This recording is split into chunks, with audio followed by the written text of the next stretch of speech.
अच्छा भाई, PHP जो है हम स्टार्ट कर रहे हैं यहाँ से, ठीक है। वैसे तो PHP का आप लोगों को थोड़ा बहुत इंट्रोडक्शन वगैरह में दे दिया था, और किस तरह चलता है PHP वगैरह, जैम बैम और PHP वगैरह में जो थोड़ा बहुत सेंटेक्स था वो मैंने आप लोगों को बता दिया था। तो है जो भी है, मैं तो बैठा हूँ पढ़ने के लिए बैठा हूँ, ठीक है ना। अभी ये है कि इंशाल्लाह ताला ज़बरदस्त आज हम जो क्राउड ऑपरेशन स्टार्ट करेंगे डायरेक्ट PHP के अंदर क्राउड ऑपरेशन, क्योंकि मैं ज़्यादा टाइम यूज मतलब ज़ाया नहीं करने वाला कि फजूल चीज़ें पढ़ा दूँ आप लोगों को। जो चीज़ें हैं फोर लूप वगैरह, लूप्स, कंडीशंस और डेटा टाइप्स वगैरह, ये सारी चीज़ें हम प्रीवियस चीज़ों में पढ़ चुके, जैसे कि जावास्क्रिप्ट में पढ़ लिया हमने, ठीक है। हमें अच्छे से पता है ये सारी चीज़ें क्या होती हैं। सिर्फ सेंटेंस का फ़र्क होता है, कंडीशंस और लॉजिक्स वगैरह वही होते हैं, पता ही है सबको, ठीक है। तो बिना टाइम ज़ाया किए हम वहाँ पर चलते हैं। सबसे पहले हमें जाना है अपने पास जैम के फोल्डर के अंदर, क्योंकि मैं यहाँ पर क्या यूज़ करने वाला हूँ, जैम यूज़ करने वाला हूँ, ठीक है। यहाँ पर जैम के अंदर आएंगे, जैम के अंदर हमारे पास एचडॉक्स का फोल्डर होगा, उसके ऊपर आ जाएंगे, ठीक है। ये रहा हमारे पास एचडॉक्स का फोल्डर, और हमें ये बात पता है अच्छे से कि हमें कहाँ पर यूज़ करना, कहाँ पर अपनी फाइलों को सेव करना है, तो एचडॉक्स के अंदर सेव करना है, ठीक है। और साथ ही साथ मैं यहाँ पर अपना जैम ओपन कर लेता हूँ। जैम आपने अपने पास इंस्टॉल कर लेना है, किसी के पास इंस्टॉल नहीं हो रहा है घर पे तो लैपटॉप लेकर आ जाए, मैं करवा दूंगा, जो कोड वगैरह का इशू है वो सेट कर दूंगा। ये आई थिंक कल परसों तक आ जाएगी। तो स्टार्ट कर लेते हैं यहाँ से दोनों को, MySQL और अपाचे को। ये हम जैम डाउनलोड करेंगे, उसके बाद जब भी स्टार्ट करेंगे कोड वही रहेगा या हर दफ़ा चेंज होगा स्टार्ट कोड करेंगे? एक दफ़ा आपने जो सेट कर लिया वही रहेगा, कोड नंबर वही रहेगा। एक दफ़ा अगर सेट कर लिया तो कोई यहाँ पर 8080 है, कोई यहाँ पर 8080 है। हाँ, 8080, अगर 80 है तो 80 रहेगा, 81 है तो 81 रहेगा। बस ये कि यहाँ पर स्टार्ट होना चाहिए, ठीक है। स्टार्ट अगर नहीं होता है तो फिर हम यहाँ पर पोर्ट नंबर को चेंज कर दें। बहुत से बच्चे क्या करते हैं 443 को अलग मिला रहे होते हैं, भाई ये जो ये वाला वर्ड है ना, इसको हमें इग्नोर करना होता है। पोर्ट नंबर कभी भी इस तरह का नहीं होता, 8080 इस तरह का ही होता है, ठीक है। चेंज कर लिया, ये बात समझ में आ गई कि हमें एचडॉक्स के अंदर ही काम करना है, ठीक है। तो मैं यहाँ पर एक फोल्डर क्रिएट करूँगा सबसे पहले, और आप देखोगे तो मैंने जितने भी प्रोजेक्ट क्रिएट किए हैं सबको फोल्डर्स के अंदर रखे हैं, ठीक है। अब यहाँ पर लिखूँगा क्या, CRUD _ 2403D, आपके बैच का नाम रख देता हूँ, ठीक है। और इसको मैं विजुअल स्टूडियो कोड के अंदर ओपन कर लेता हूँ। 4 फाइलें यहाँ पर बनाऊँगा। सबसे पहले क्या है हमारे पास,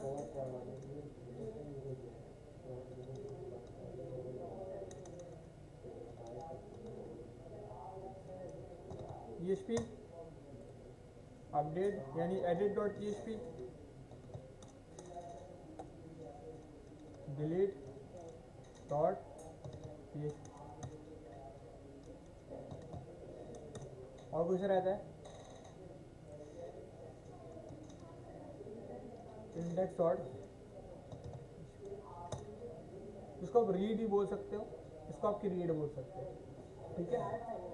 तो अभी हम 4 फाइल हमने क्रिएट कर लिया। उससे पहले भी हम यहाँ पर क्या करेंगे, डेटाबेस को क्रिएट करेंगे। क्या करेंगे, डेटाबेस को क्रिएट करेंगे। और डेटाबेस क्रिएट करने के लिए क्या है भाई, हमारे पास लोकल होस्ट 8080 हमेशा याद रखना, ठीक है। फिर /phpMyAdmin। अब यहाँ पर आप लोग क्या करोगे, गलती से भी यहाँ पर आप लोगों ने, बच्चे क्या करते हैं यहाँ से कॉलम को हटा देते कभी कभी, या फिर लोकल होस्ट की स्पेलिंग गलत दिख रहे होते हैं, ठीक है। या फिर एक काम इस तरह करते हैं, यहाँ से उसको इस तरह स्पेस दे देते हैं कहीं पर भी, ठीक है।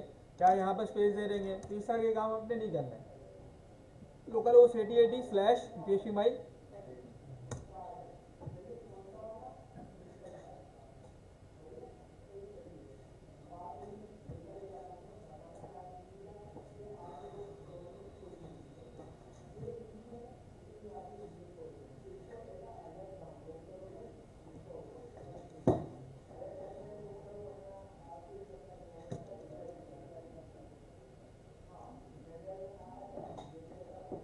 ये कल तक हो जाएगा।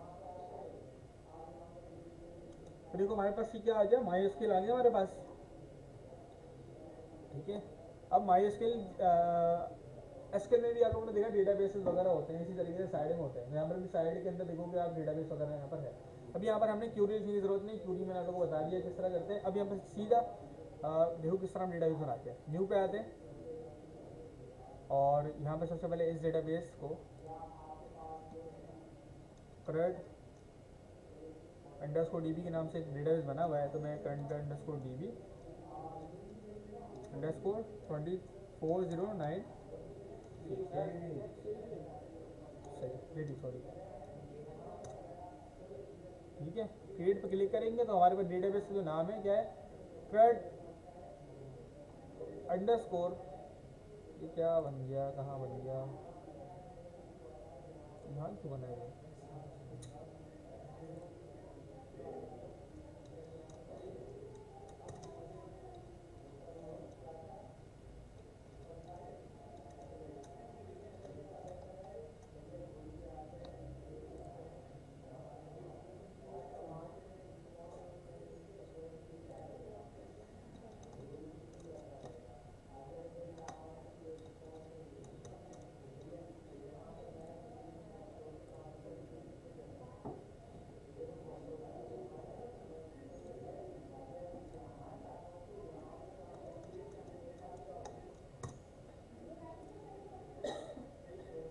दोबारा से ही बन गया,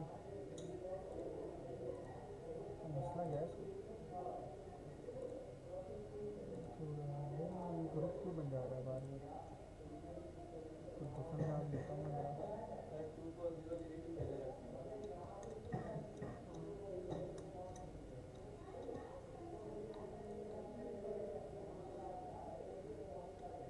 2390 अंडरस्कोर डीबी, ये कौन से बैच का था, ठीक है। तो देखो 2403D अंडरस्कोर डीबी के नाम से हमारे पास डेटाबेस बन चुका है, और यहाँ पर आके अब क्या बोल रहा है, क्रिएट अ न्यू टेबल। अब टेबल पे का नाम दे देते हैं हम, यहाँ पर क्या देंगे, एम्प्लॉय अभी के लिए, और नंबर ऑफ कॉलम्स 4 रहने दें या फिर 5 रहने दें, ये हमारे ऊपर है, ठीक है। 4 रहने देते हैं, ज़्यादा फर्क नहीं पड़ेगा इससे अभी, तो आप लोग चाहो तो यहाँ से बढ़ा सकते हो। क्रिएट पे क्लिक करेंगे, अब तो यहाँ पर आईडी नेम, अभी जस्ट हम यहाँ पर सिंपल सा ग्रेडोकेशन पड़ेगा, यहाँ पर लास्ट नेम का स्मॉल ही कर देता हूँ मैं, यहाँ पर लेता हूँ फ्रंट, डेटा टाइप और चार्ट, इसका लेंथ दे देंगे, और साथ ही साथ इसको हम यहाँ पर क्या करेंगे, यहाँ देखो AI लिखा हुआ है, AI का मतलब क्या है, ऑटो इंक्रीमेंट, ठीक है। देखो यहाँ पर आईडी को हम क्या लगाते हैं, यहाँ पर ऑटो इंक्रीमेंट लगाते हैं, याद होगा आप लोगों को, आइडेंटिटी जब हम लगाते थे तो आइडेंटिटी से क्या होता था, ऑटो इंक्रीमेंट हो जाता था, ठीक है। तो ये आइडेंटिटी का काम करेगा, जैसे मैं ऑटो इंक्रीमेंट में लगाऊंगा, काम करूंगा, तो यहाँ पर देखो प्राइमरी की ऑटोमेटिकली लग जाएगा इसके ऊपर, ठीक है।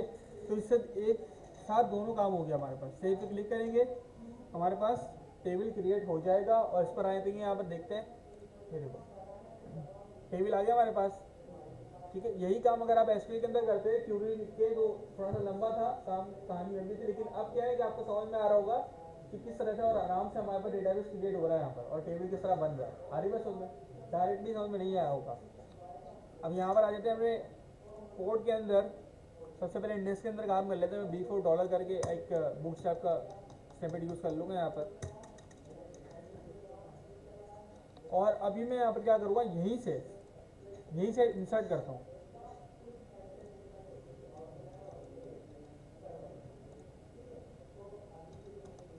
क्या नाम है जिब्रा बेटा, कंट्री जो है वो क्या है, अननोन है, ठीक है। देखो ये हमारे पास जैसे मैंने इंसर्ट किया, ऑटोमेटिकली इंसर्ट की क्यूरी लिखी हुई आ गई। अगर हमें देखना है कि हमारे टेबल के अंदर डेटा कहाँ पर मौजूद है, ब्राउज पे क्लिक करेंगे यहाँ पर आके, तो देखो हम यहाँ पर देख सकते हैं कि हमारे पास डेटा आ गया है इस टेबल के अंदर, क्लियर है, ठीक है। अभी के लिए हमने इंसर्ट यहाँ से किया है, लेकिन हम आगे चल के कहाँ से इंसर्ट करेंगे, यहाँ से करेंगे, अपने फॉर्म से डेटा इंसर्ट करेंगे, ठीक है। इंसर्ट हो गया। अभी क्या है कि जो टेबल हमारे पास यहाँ पर शो हो रहा है, यानी डेटाबेस के अंदर शो हो रहा है, ये चीज़ मुझे कहाँ पर चाहिए, मुझे अपने वेब एप्लीकेशन के अंदर चाहिए जो हम बनाने वाले, ठीक है। तो सबसे पहले हम यहाँ पर आते हैं और यहाँ पर आके मैं लिख देता हूँ H2 एम्प्लॉय रिकॉर्ड। ठीक है, अभी मुझे इस index.php को कहाँ पर रन करवाना है, अपने ब्राउजर के ऊपर रन करवाना है।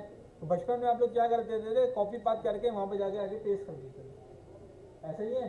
ठीक है, ये बचपना होता है ना हमारा। ठीक है, अब इस तरह नहीं करना है हमने यहाँ पर आके, क्योंकि ये लोकल सर्वर में चल रहा है और मैंने आप लोगों को लोकल सर्वर ये सारी चीज़ें मैं आप लोगों को डिटेल में बता चुका हूँ ऑलरेडी। ठीक है, यहाँ पे क्या लिखेंगे, local host colon, code number क्या था हमारा 80 स्लैश, हमारे फोल्डर का नाम क्या है 2403d_db, नहीं, फोल्डर का नाम हमारे पास है current_2403d। ठीक है, लिखोगे current_2403d स्लैश, फिर क्या लगाओगे इंडेक्स को ही हमने कॉल करवाना है, इंटर करेंगे तो देखो हमारे पास वो वाली फाइल आ गई जो कि हमने यहाँ पर लिखा भी है। आ गई बात समझ में। ठीक है, एक और चीज़ साथ साथ मैं आप लोगों को अच्छे से बता दूं कि अगर मैं यहाँ पर index.php ना लिखूं तो ऑटोमेटिकली क्या रन होगा हमारे पास, इंडेक्स का पेज ही रन होगा। क्योंकि हमेशा याद रखना कि आपकी वेब एप्लीकेशन के अंदर जो होम पेज होता है वो कौन से पेज के अंदर होता है, कौन सी फाइल के अंदर होता है, index.php के अंदर होता है। इसी वजह से index.php के अंदर होता है कि ऑटोमेटिकली क्या हो जाए, चल जाए आपका वेब एप्लीकेशन। बेटा फिर तो आप बेवकूफ़ हो ना, index.php फाइल ना हो तो, क्योंकि हम मैंने जैसे आप लोगों को बता रहा हूँ कि जब हम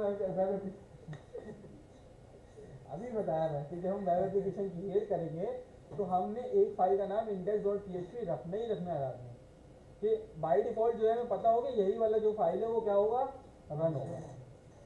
और अगर आप चलो इन केस अगर आप index.php की फाइल नहीं है, अब वैसे तो होना चाहिए, अगर नहीं रख रहा तो कोई नहीं, इन केस मैं बता रहा हूँ, तो फिर उस फाइल का आपको नाम देना है तभी वो रन होगा। जैसे कि यहाँ पर अगर कोई और मैं फाइल चाहता हूँ यहाँ पर आ जाए, जैसे अब edit.php, तो अभी देखो कुछ आएगा नहीं यहाँ पर लिखा हुआ है, क्यों, क्योंकि edit.php के अंदर हमने कुछ काम किया ही नहीं है। लेकिन क्या कॉल हो रहा है, हाँ जी, अभी लेकिन कॉल हो रहा है edit.php, है ना, ये बात है। लेकिन index.php अगर आप नोट करो तो index.php के लिए मुझे, अगर मैं यहाँ पे index.php अगर नहीं भी लिखूँ तब भी ये क्या होगा, रन होगा। आई बात समझ में, क्लियर है यहाँ तक। अब मुझे इस index.php के अंदर ये टेबल चाहिए, तो मैं यहाँ पर क्या करूँगा, सबसे पहले अपने एक टेबल की रीड करूँगा, v4 टेबल डिफॉल्ट, इस तरह से हम टेबल लिया करते थे, याद आ रहा है बच्चों। अभी यहाँ पर क्या है, मेरे को इसको मैं फिलहाल हटा देता हूँ। टेबल हमारे पास आ रहा है, टेबल हेडिंग हमारे पास यहाँ पर है, उसके बाद टेबल बॉडी यहाँ पर है हमारे पास। ठीक है, और टेबल हेडिंग के अंदर मैं लिखूंगा आईडी, फिर नेम,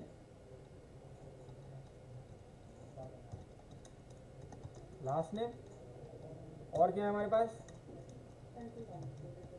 कंट्री। और टेबल का डेटा मुझे किसके अंदर चाहिए, इसके अंदर चाहिए। फिलहाल मैं अभी यहीं पर खुद से लिख देता हूँ, ठीक है ना।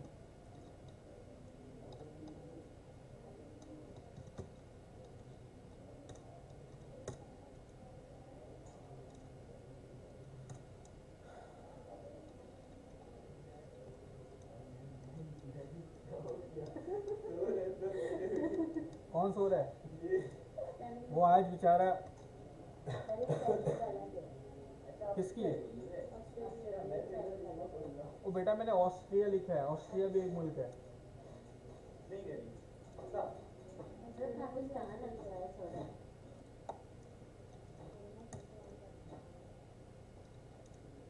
ये देखो ऑस्ट्रेलिया, ऑस्ट्रिया,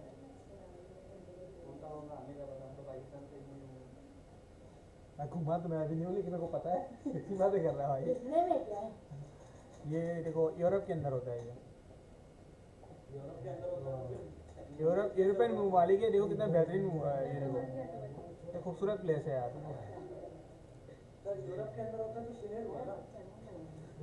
लंबी नहीं कर भाई, तू पढ़ ले थोड़ी सा। ट्रिपल टू, उसके बाद यहाँ पर क्या है भाई, काशान,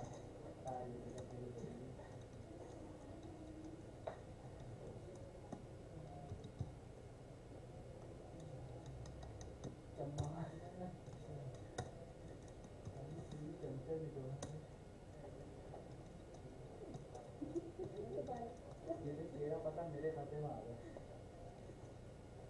यहाँ पर देखो, अब यहाँ पर पेज रिफ्रेश करेंगे, टेबल क्रिएट होकर आ जाएगा हमारे पास इस तरह से। सेंटर में थोड़ा सा कर लेते हैं डिव डॉट कंटेनर लगा के।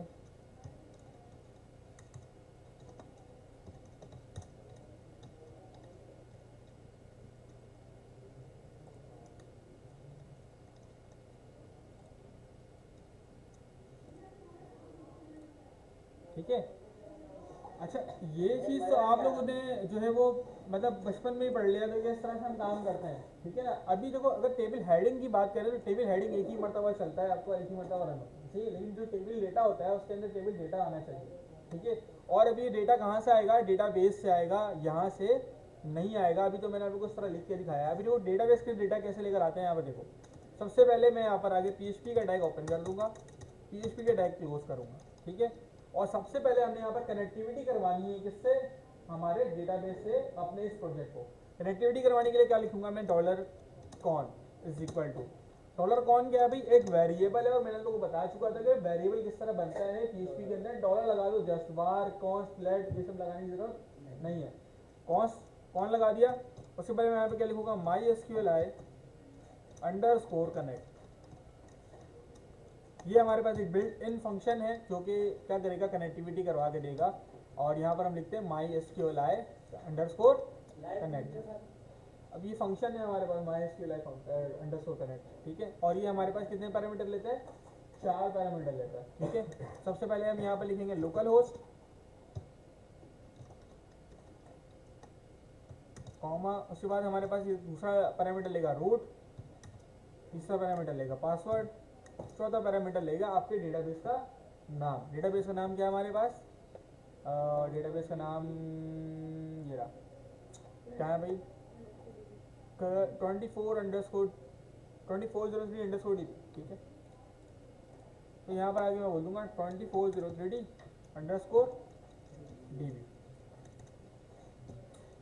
ठीक है, अभी तो कोई 4 पैरामीटर ले लिया हमारे पास, टोटल कितना पैरामीटर लिया, 4। लोकल होस्ट, रूट क्या होता है, हमारा यूजर नेम होता है, इसका PHP में एडमिन का। ठीक है, और पासवर्ड हमेशा याद रखना है, PHP में एडमिन का क्या होता है, नल होता है। क्या होता है, जब हम उसको सर्वर साइड पर खुद जब हम उसको अपलोड करेंगे तो फिर जो है वो पासवर्ड वगैरह लगा देंगे, अलग चीज़ है। लेकिन अभी बाय डिफॉल्ट क्या रहता है, रूट और नल।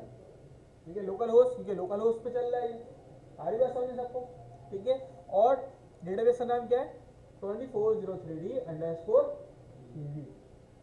इससे क्या होगा, ये कनेक्ट हो जाएगा डेटाबेस।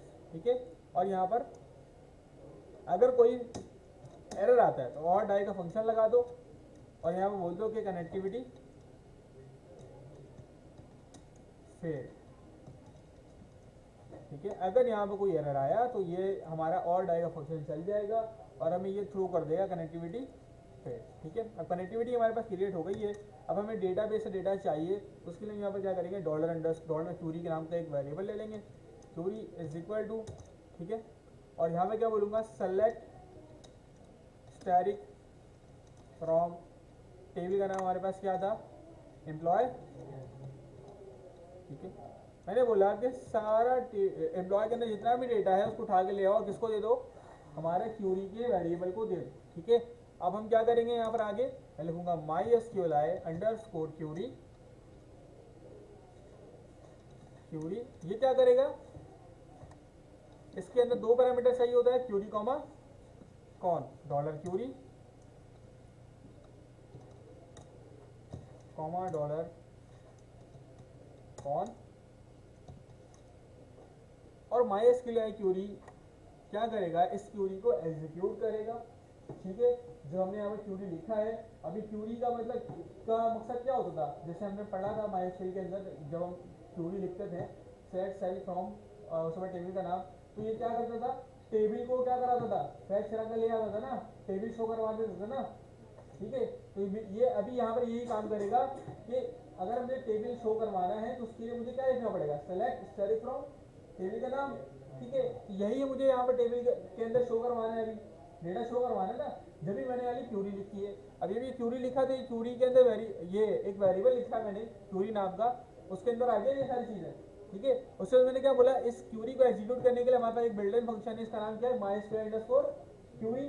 ठीक है, ये हमें कितने पैरामीटर लेता है, दो पैरामीटर लेता है, एक क्यूरी लेता है, दूसरा क्या लेता है, कौन यानी कनेक्टिविटी लेता है। ठीक है, ये बोल रहा है कि भाई मेरे को पहले क्यूरी दो, क्यूरी दे दिया, फिर बोल रहा है कनेक्टिविटी भी दो मुझे, ये कहाँ से लेकर आना है डेटा, हमारी बात समझ में। अब ये क्या करेगा, एग्जीक्यूट करेगा, जब एग्जीक्यूट करेगा तो कुछ ना कुछ क्या होगा, रिटर्न होगा। $RES के अंदर मैं यहाँ पर लिख देता हूँ इज इक्वल। ठीक है, आप लोगों को याद होगा जब हम एसक्यूएल के अंदर जब कोई चीज एग्जीक्यूट कर रहे थे तो क्या लिखा हुआ था, वन वॉज अफेक्टेड या कमांड कंप्लीट सक्सेसफुली, कुछ ना कुछ रिटर्न में आ रहा था ना। इसका मतलब क्या हुआ कि अगर ये भी अगर एग्जीक्यूट होगा तो रिटर्न में क्या करेगा, कुछ ना कुछ देगा ना। ये जो कुछ ना कुछ देगा वो कहाँ पे जाके स्टोर होगा, इस $RES के अंदर जाके स्टोर हो जाएगा। अब यहाँ पर मैं इसको क्या करता हूँ, प्रिंट करा के देखता हूँ। प्रिंट कराने के लिए ई को यूज करते हैं, आप लोगों को याद आया होगा थोड़ा थोड़ा। तो यहाँ पर आके और यहाँ पर लगा दूंगा मैं डाई, मैं बोलूंगा कि भाई इसको यहाँ पर क्या करो, प्रिंट करो, इसके अंदर क्या आ रहा है मैं देखना चाहता हूँ, और साथ ही साथ आगे क्या कर दो, डाई कर दो। ये डाई फंक्शन क्या करता है कि यहाँ तक तो चल जाएगा लेकिन इससे आगे नहीं चलने देगा, इसके आगे जो भी कोड होगा इसको नहीं चलने देगा। मुझे कहा बस यहीं तक था, यहीं तक मैं देखना चाह रहा हूँ, मेरा आउटपुट क्या है, इसके आगे मुझे नहीं पता, आप स्टॉप कर दो। आगे बात समझ में। ठीक है, अब यहाँ के आके अगर आप पेज को मैं रिफ्रेश करूँगा तो देखो माशाल्लाह क्या बोल रहा है कि MySQL must be type of SQL string. Sir ये ऊपर फ्लैश क्यों है? कहाँ, ये 24 के बाद। अरे index.php है ना भाई, ये बोला तो, ये लिखो या ना लिखो बात इसकी। अच्छा पहले ये देखते हैं कि ये एरर क्यों आ रहा है। एग्जीक्यूट तो हो गया, एग्जीक्यूट हो गया तो हमारे पास ये आना चाहिए इस तरह से कि मैं बोलता हूँ कि MySQL underscore fetch fetch underscore assoc, ये भी एक फंक्शन है, इसको मैं बोल दूंगा $RES। ठीक है, जो भी आ रहा है इसको फैच कर लो, फैच करके लाके डॉलर रॉ को दे दो। मैं समझाता हूँ सब अगर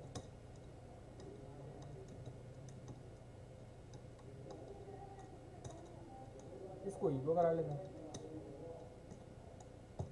ठीक है, तो इसको रिफ्रेश करते हैं,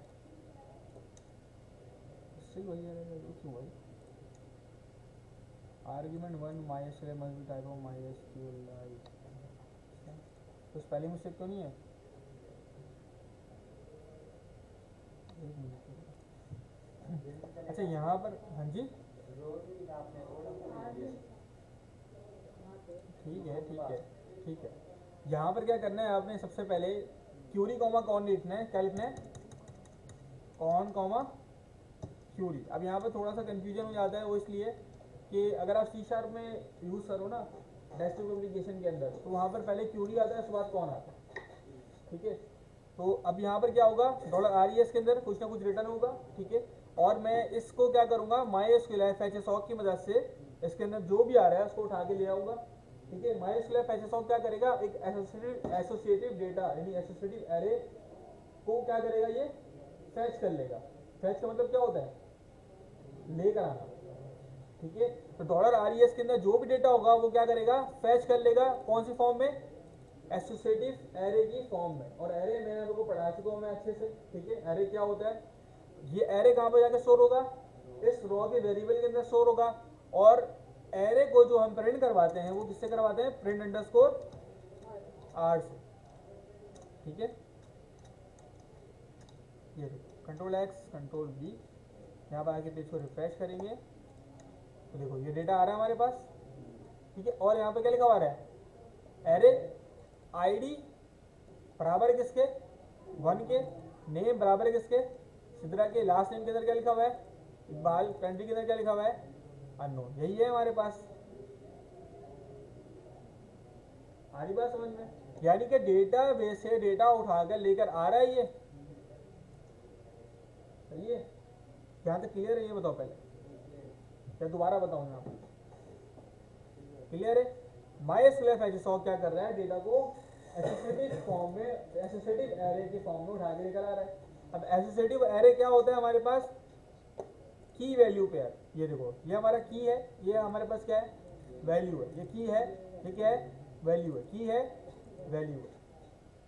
आ रही है बात समझ में? ठीक है, अभी डेटा हमारे पास आ रहा है, अभी यही डेटा मुझे कहाँ पर शो करवाना है, अपने इस टेबल रॉ के अंदर। कैसे करवाएंगे, देखो अभी यहाँ पर इससे मैं 2.5 हटा देता हूँ और प्रिंट स्कोर आर भी हटा दूंगा इस तरह से, ठीक है। यहाँ पर आके इसको मैं अभी हटा देता हूँ, इसको भी हटा दूंगा, और अभी देखना यहाँ पर क्या होगा। PHP का टैग ओपन करेंगे, PHP का टैग क्लोज, यहाँ पर अब लगाएंगे लूप। अब जो लूप का कॉन्सेप्ट है ना, जो हम आप लोग अक्सर पूछते थे कि सर क्या मतलब क्यों यूज ही क्यों कर रहे हैं, ठीक है। वैसे तो मैंने बहुत सारी चीज़ें बताई थी लूप के किससे यूज हो रहा है, लेकिन अब क्या है, रियल वर्ल्ड के एग्जाम्पल के थ्रू अभी आप लोग और अच्छे समझ जाओगे कि लूप क्यों यूज हो रहा है। अभी देखो आप लिखेंगे वाइल लूप, ठीक है ना, और इसी वाइल लूप के अंदर ये जो मैंने काम किया, इसको हटाओ, इसको हटाओ,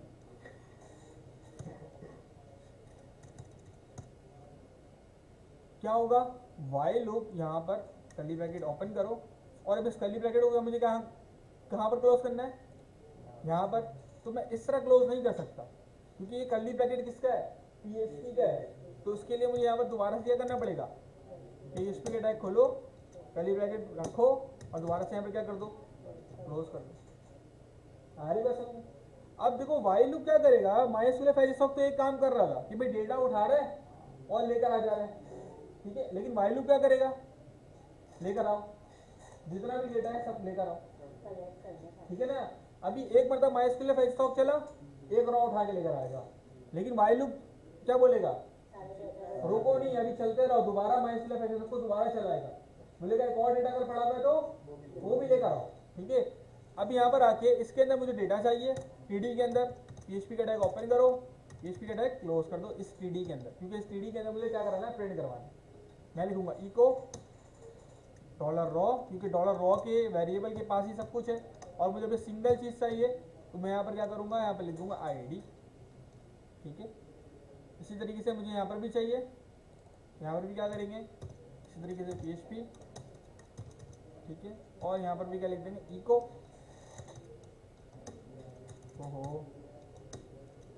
$रॉ, यहाँ पर लिखेंगे नेम, इसी को मैं कॉपी कर लेता हूँ क्योंकि बस मैं आप लोगों के लिए लिखा रहता है। यहाँ पर लास्ट नेम,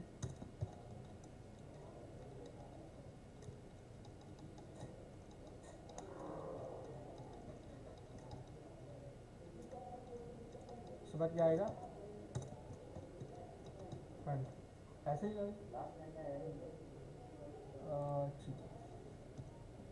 ठीक है भाई। अगर आप लोग देखो तो की के अंदर यही है, नेम, लास्ट नेम, कंट्री और ID, ठीक है।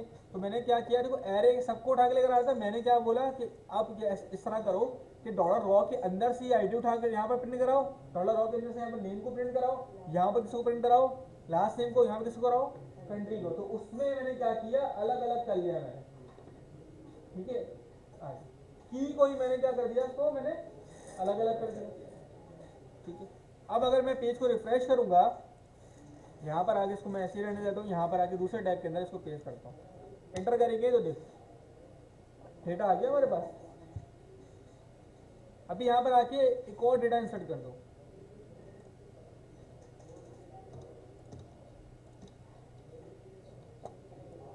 दो डेटा इंसर्ट कर रहा हूँ मैं, ठीक है। अब गो पे क्लिक करूंगा, देखो दो डेटा इंसर्ट हुआ, यहाँ पर आके पेज को रिफ्रेश करो,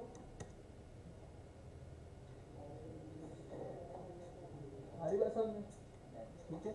अब देखो ये डेटा कहाँ से आ रहा है, बोलो भाई, डेटा जेएस से आ रहा है, ठीक है। और यहाँ पर क्या हो रहा है, अभी देखना समझना, मैं दोबारा से आप लोगों को एक तरीके से समझा देता हूँ।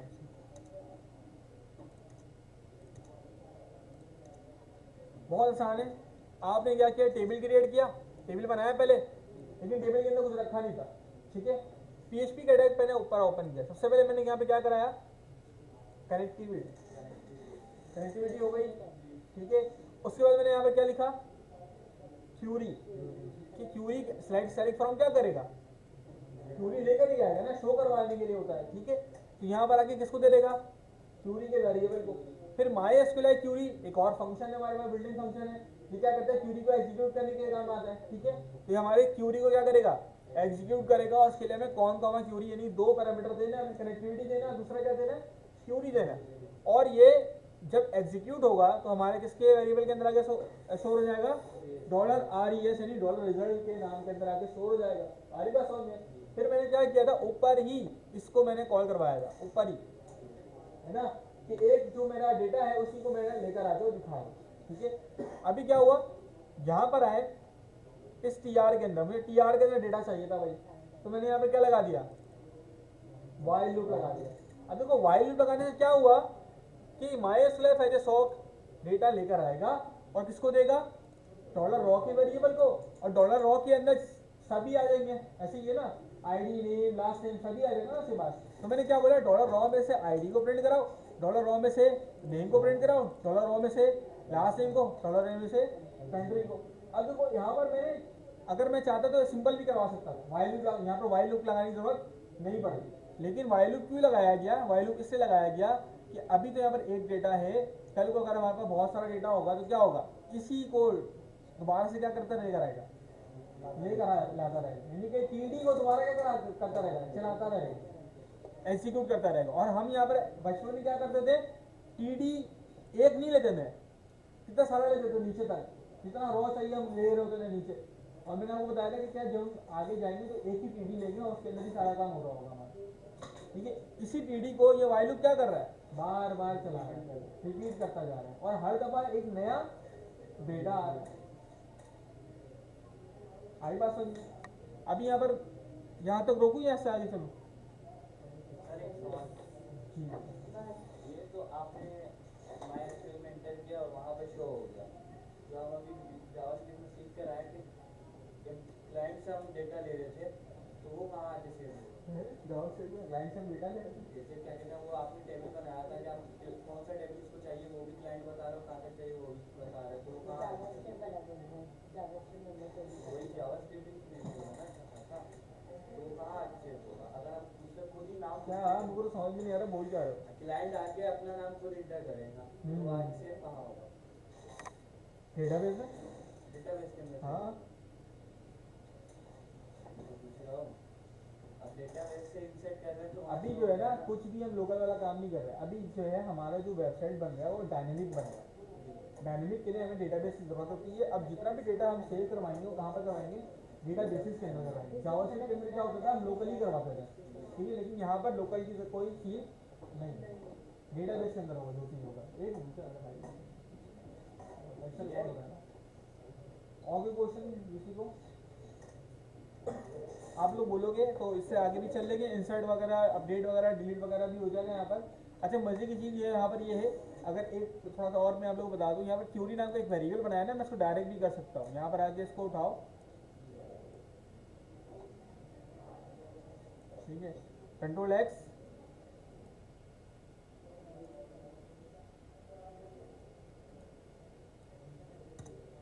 ठीक है।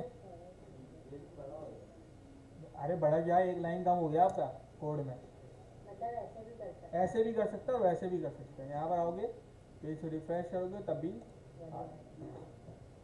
क्यों, क्यूरी ही चाहिए था ना इसको भाई, हमने क्यूरी दे दिया, लेकिन पहले क्या हो रहा था, हम एक वेरिएबल बना के दे रहे थे, अभी हम डायरेक्ट कर रहे हैं। तो ऊपर वाले में नहीं, फंक्शन के अंदर फंक्शन आ जाएगा ना, MySQL का अंडरस्कोर कनेक्ट है।